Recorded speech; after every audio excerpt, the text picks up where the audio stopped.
Hello everyone, ICT virtual classes में मैं योगेश केवनी आपका स्वागत करता हूं। तो जैसा कि आप जानते हैं, हम फिजिक्स में क्लास 10th में बेसिकली क्या पढ़ रहे थे, इलेक्ट्रिसिटी पर हम न्यूमेरिकल कर रहे थे, वैद्युत धारा पे हम प्रश्न कर रहे थे। तो उसी पे प्रश्न आगे बढ़ाते हैं। क्वेश्चन है to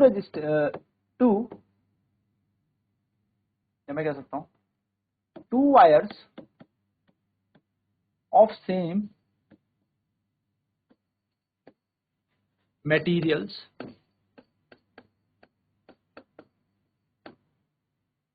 same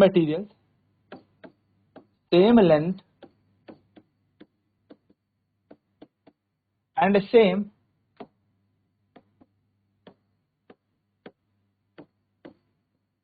area of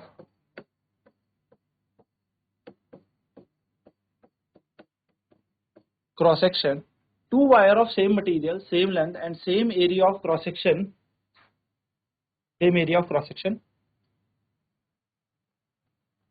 are first joined in series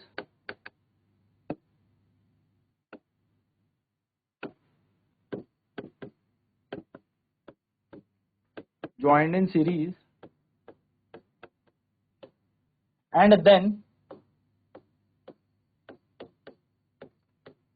in parallel, joined in series and then in parallel with the same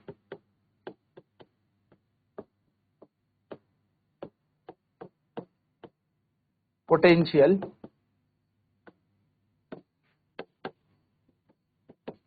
difference. Find the ratio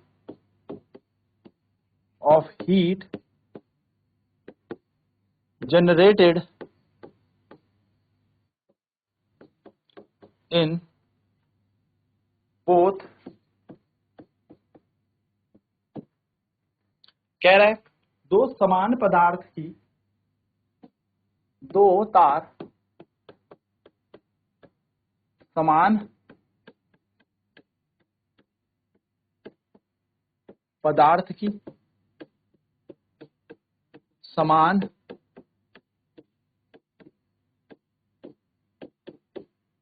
लंबाई की व समान काट क्षेत्रफल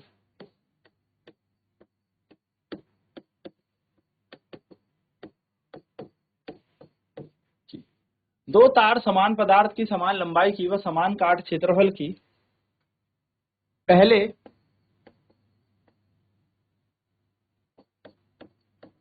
श्रेणी क्रम में जोड़ी जाती है और फिर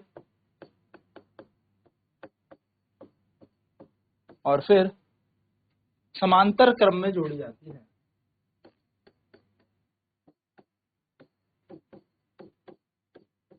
फिर समांतर क्रम में जोड़ी जाती है। दोनों तारों को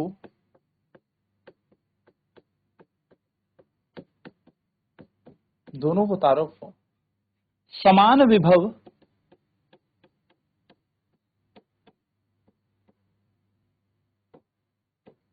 विभव से जोड़ा जाता है, जोड़ा गया। ठीक है, इनमें उत्पन्न ऊष्मा का अनुपात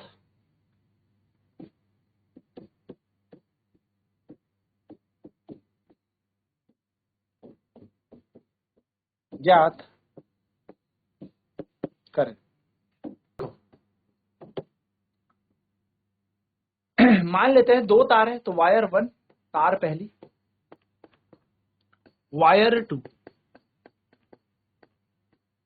यानी कि पहली तार और दूसरी तार।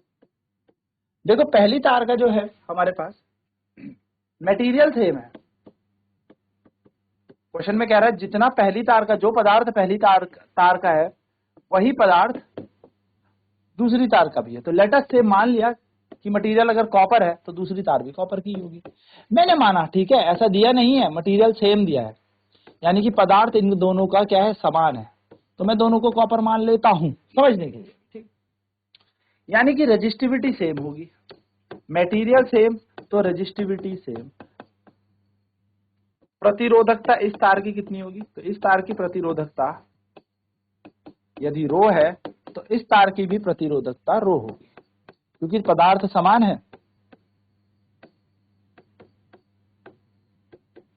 रेजिस्टिविटी सेम है,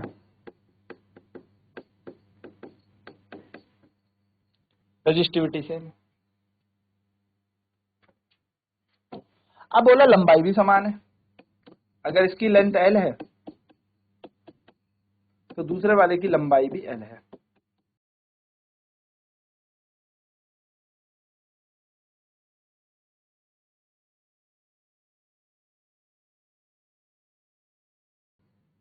अगर पहले वाले का क्षेत्रफल A है तो दूसरे वाले का क्षेत्रफल भी A ही है, क्योंकि बोला ही है क्वेश्चन में कि दोनों का एरिया भी सेम है भाई। यानी कि यहां पर अगर क्षेत्रफल A है तो यहां पर भी क्षेत्रफल A ही होगा।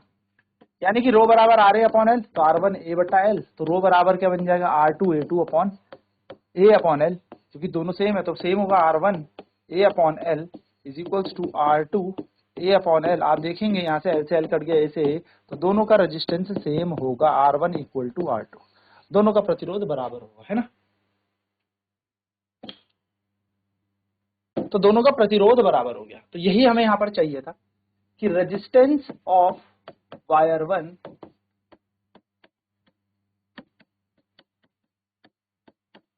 is equals to resistance of wire 2।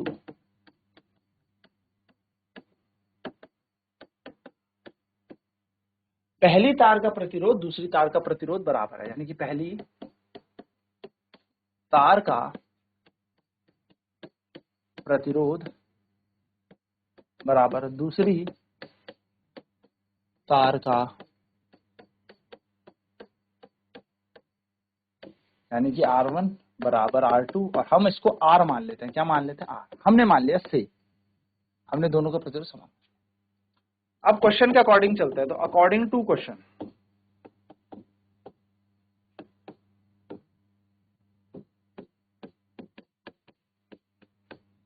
प्रश्न के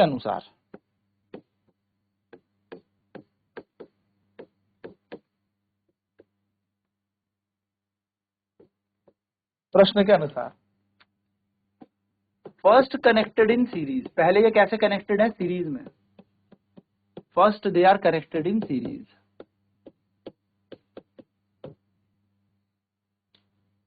पहले यह श्रेणी में लगे हैं, तो श्रेणी में अगर लगे हैं तो यहां पर हो जाएगा R1 सीरीज में लगे है ना, तो ये बन जाएगा ऐसे, तो R1 और R2, तो दोनों की वैल्यू तो R है, तो मैं क्या इसको भी R ही ले लेता हूँ। तो RS इनका नेट रेजिस्टेंस है, तो RS की वैल्यू जाएगी R प्लस R,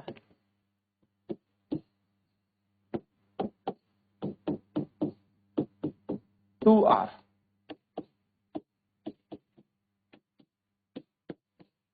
ठीक है, ठीक। अब इसको जोड़ दिया एक वोल्टेज से, यानी कि इस 2R को हमने V वोल्टेज से जोड़ दिया। अब T टाइम पे कितनी हीट होगी, तो हीट यहाँ पर क्योंकि वोल्टेज सेम है, तो हीट यहाँ पर उत्पन्न होगी H1 is equal to V square R S into T, क्योंकि जो RS है, और वो बन जाएगा हमारे पास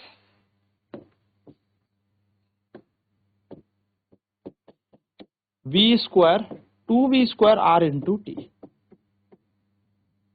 इसको दूसरा समीकरण मान लो, चलो रोक देते हैं, ठीक है। V square 2V square R into T.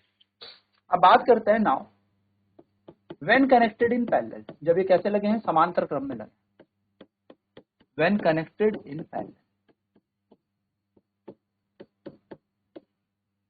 जब समांतर क्रम में जुड़े हों,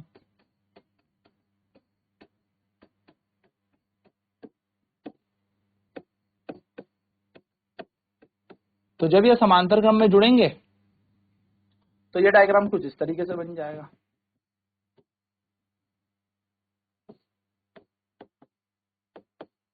तो 1/RP, आरपी मैंने नेट मान लिया तो बन जाएगा 1/R प्लस 1/R, तो बन जाएगा 2/R।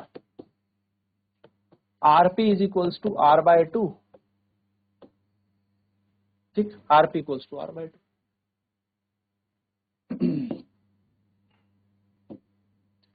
RP equal to R/2। Heat निकाला जाए तो हीट का फॉर्मूला हो जाएगा, क्योंकि ये सेम वोल्टेज से जोड़ा है तो V is equal to RP into 2 T, तो V स्क्वायर ऐसी, RP की वैल्यू R/2 इंटू T।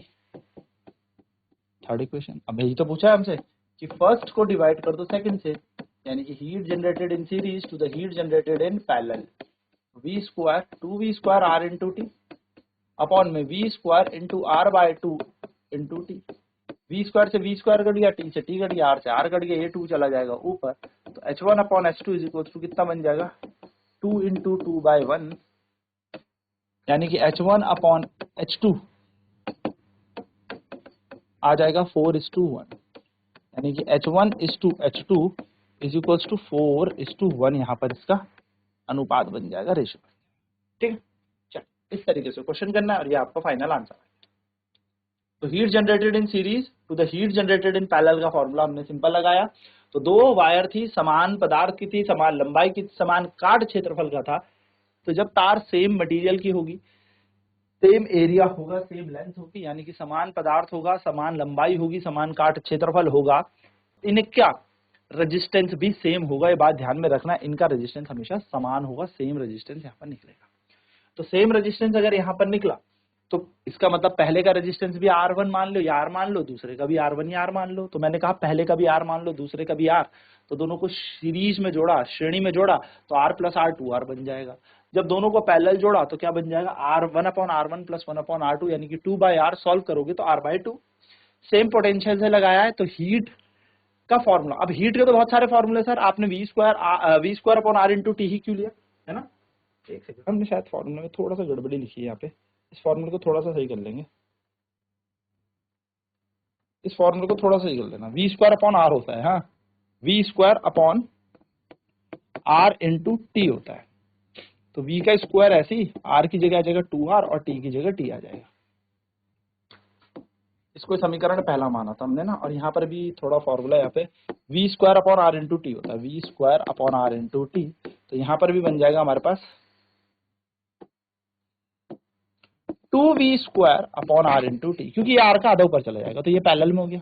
तो फर्स्ट को जब सेकंड से डिवाइड करोगे तो फर्स्ट को सेकंड से डिवाइड करने पर इक्वेशन तो सही बन रही थी, आंसर भी हमारा सही था, बस आंसर उल्टा आएगा, 4:1 बनेगा। देखो ये बन जाएगा हमारा H1 है हमारा V square upon 2R, V square upon 2R into T, ये सीरीज में था, और ये बन जाएगा 2V square upon R into T। Solve करते हैं, H1 अपॉन H2 बराबर V का square upon 2R into T, reciprocal होकर R ऊपर चला जाएगा, 2V स्क्वायर T यहाँ आ जाएगा, V स्क्वायर से V स्क्वायर, T से T, R से R मरा, तो 1:4 बनेगा इसका रेशियो, 1:4, यानी कि 1:4। सेम सही कर रहे थे, बस थोड़ा सा हमने फॉर्मूले को गड़बड़ लिख दिया था। फॉर्मूला याद रखना, फॉर्मूला हमारे पास बहुत सारे होते हैं, इसके VIT होते हैं, I स्क्वायर RT होता है, और V square upon R into T होता है।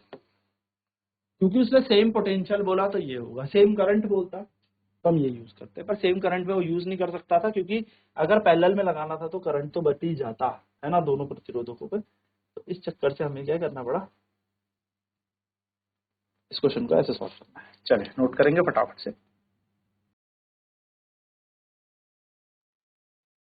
एरिया ए है, हमें यहाँ पर क्षेत्रफल ए है, तो rho is equal to RA upon L, यानी कि पहले की प्रतिरोधकता निकाली R1 A upon L1, L और दूसरी की जगह R2A/L। तो दोनों को देखा तो ए से ए कट गया, एल से एल, तो R1 R2 समान है, यानी कि दोनों का रेजिस्टेंस समान है। तो resistance of wire 1 is equal to resistance of wire 2। पहली तार का प्रतिरोध दूसरी तार का प्रतिरोध समान है, यानी कि R1 बराबर R2 है, R मान लिया। तो अकॉर्डिंग टू क्वेश्चन, अगर प्रश्न के अनुसार देखें तो भैया ये दोनों के दोनों पहले सीरीज में जुड़े हैं, श्रेणी क्रम में जुड़े हैं, तो R1 प्लस R2 कर देंगे सिंपल, तो सीरीज में हमारा इसका आंसर आ जाएगा। फर्स्ट कनेक्टेड इन सीरीज, पहले श्रेणी में लगे हैं, तो R प्लस R दोनों जुड़ जाएंगे, तो RS मैंने इनका नेट यानी कि कुल प्रतिरोध माना RS, तो R1 प्लस R2 यानी कि R प्लस R 2R बन जाएगा, तो RS की वैल्यू आ गई 2R। ठीक है, तो हीट निकालने अगर V वोल्टेज से जुड़ी है तो H is equal to V square upon R into T. तो ये R S है यहाँ पर, तो V का स्क्वायर ऐसे रहेगा, RS का मान कितना है 2S, तो 2R इंटू टी बन जाएगा, है ना। तो V स्क्वायर अपॉन 2R पूरा किससे, टी से मल्टीप्लाई, जिसको हम समीकरण नंबर पहला भी मान के कर सकते हैं। ठीक है, या दूसरा मान लो, चलो इसे दूसरा समीकरण, सेकेंड इक्वेशन हमने ये मान ली। नेक्स्ट हमें दे रहा है व्हेन कनेक्टेड इन पैरेलल, जब दोनों के दोनों समांतर क्रम में जुड़े, तो यदि ये दोनों समांतर क्रम में जुड़े तो R और R, तो हमने मान लिया नेट रेजिस्टेंस 1/RP, तो 1/RP equals to 1/R 1 plus 1/R, तो दोनों में R एलसीएम आएगा, 1 प्लस 1 बन जाएगा 2, तो H2 बन जाएगा V square upon R into T, तो यहाँ पर RP आ जाएगा, तो V का स्क्वायर हो जाएगा 2 V स्क्वायर अपॉन R, तो यानी कि यहाँ पर क्या हो जाएगा, देखो कुछ नहीं करना, इसको मैं थोड़ा सा डिफाइन कर देता हूँ कि कैसे आया। V का स्क्वायर ऐसे ही, RP की वैल्यू कितनी है 2/R, और यहाँ पर T, तो ये बन जाएगा V square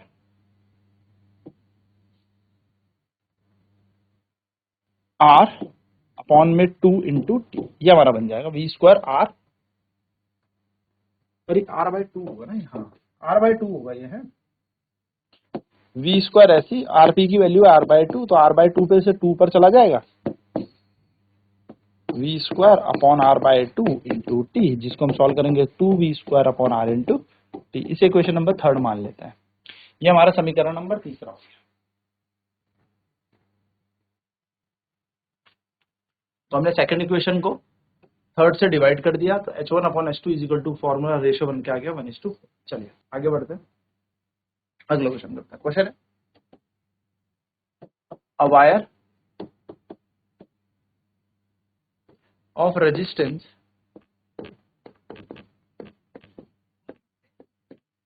10 ohm, a wire of resistance 10 ohm is stretched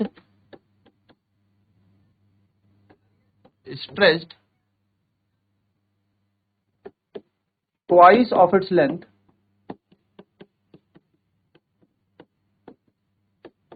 find the new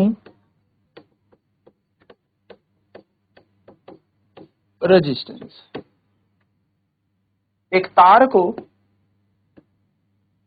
एक तार का, एक तार का प्रतिरोध 10 ओम है,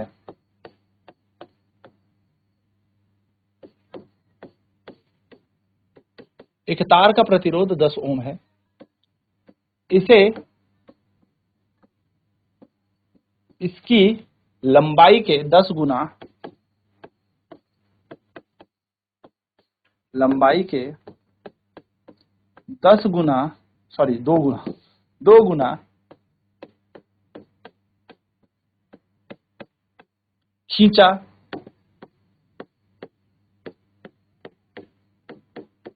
जाता है। इसका नया प्रतिरोध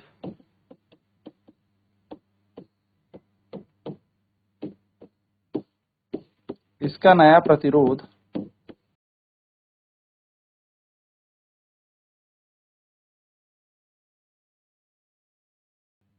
क्या होगा।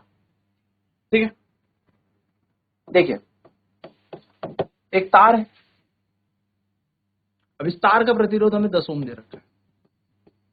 मान लेते हैं इस तार की L क्या है, लंबाई है, L लेंथ है, मान लेते हैं इस तार की लेंथ कितनी है, L है।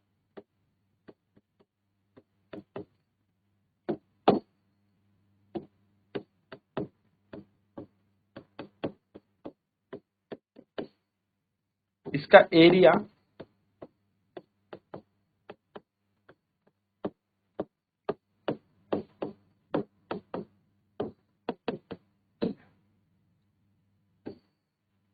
इसको 2 गुना खींचा, इट इज स्ट्रेच ट्वाइस। अगर हम इसकी बात करें रेजिस्टिविटी तो इसकी कितनी होगी, R A upon L.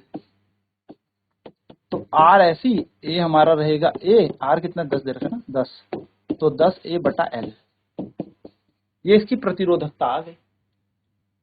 It is stretched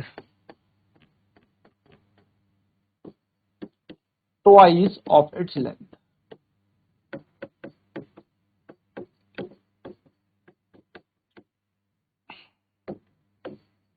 इसे इसकी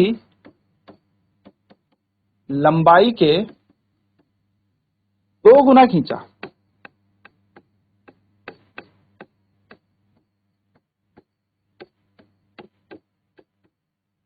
इसको इसकी लंबाई के 2 गुना खींचा गया, तो 2 गुना खींचा गया तो नई लंबाई मान लेते हैं न्यू लेंथ।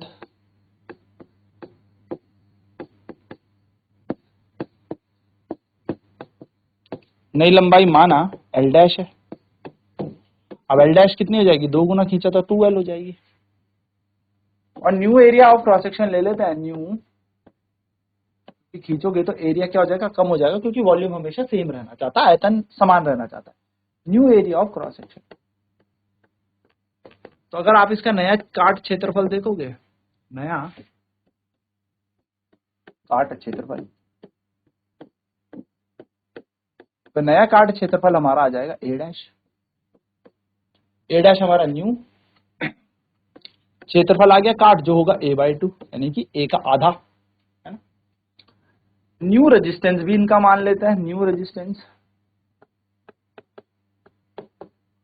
नया प्रतिरोध,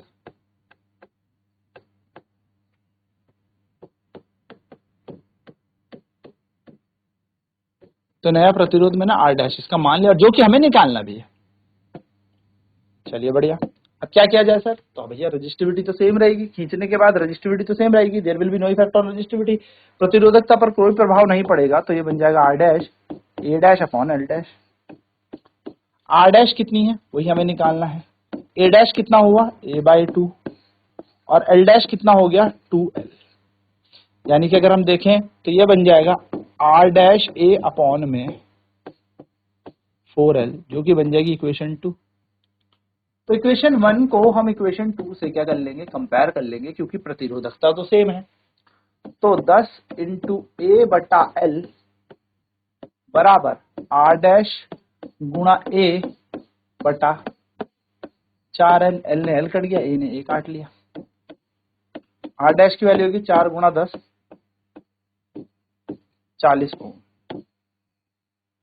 आर डैश बराबर 40 ओम, 40 ओम इसका प्रतिरोध आ जाएगा। यानी कि हम कहेंगे न्यू रेजिस्टेंस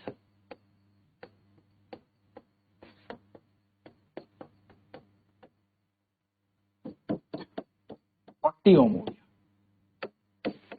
नया प्रतिरोध कितना हो गया, तो नया प्रतिरोध हो जाएगा 40। ये आपका आंसर है। क्वेश्चन क्या कह रहा है, a wire of resistance 10 ohm is stretched twice of its length, यानी कि 10 ओम की तार को 2 गुना खींच दिया। इसकी नई प्रतिरोध बताओ। एक तार जिसका प्रतिरोध 10 ओम है, इसको इसकी लंबाई के 2 गुना खींच दिया, इसका नया प्रतिरोध क्या हो। चलिए नोट करेंगे फटाफट।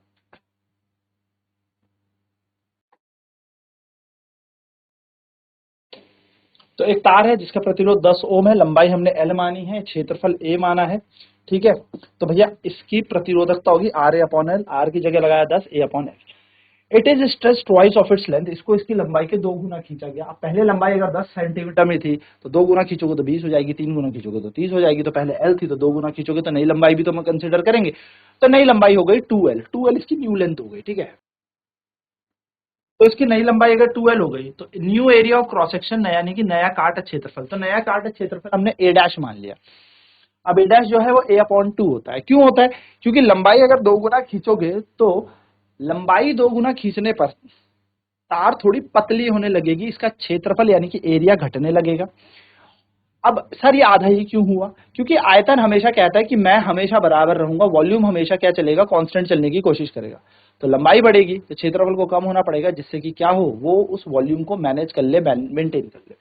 तो न्यू रेजिस्टेंस मान लेते हैं आर डैश। तो नई रेजिस्टेंस हमने R डैश मानी, तो प्रतिरोधक तो अभी भी समान है, क्योंकि तार खींचने से तार का पदार्थ तो बदलेगा नहीं, मटेरियल तो सेम रहेगा। तो R dash A dash upon L dash, R dash A की वैल्यू है A/2, L डैश की वैल्यू है 2L, तो वैल्यू बन जाएगी R dash A upon 4L। ये हमारा क्या बन गया, नई रजिस्टिविटी हमारी बन गई, प्रतिरोधकता हमारी बन गई R dash A upon 4L। अब क्योंकि प्रतिरोधकता समान है, तो मैंने पहले समीकरण और दूसरे समीकरण को बराबर कर दिया।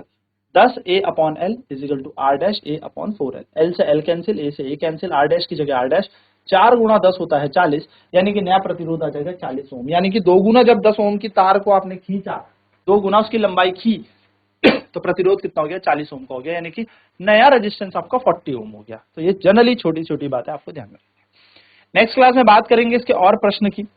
आज की क्लास में इतना ही। आईसीटी वर्चुअल क्लासेस में जुड़ने के लिए धन्यवाद। आपका दिन शुभ।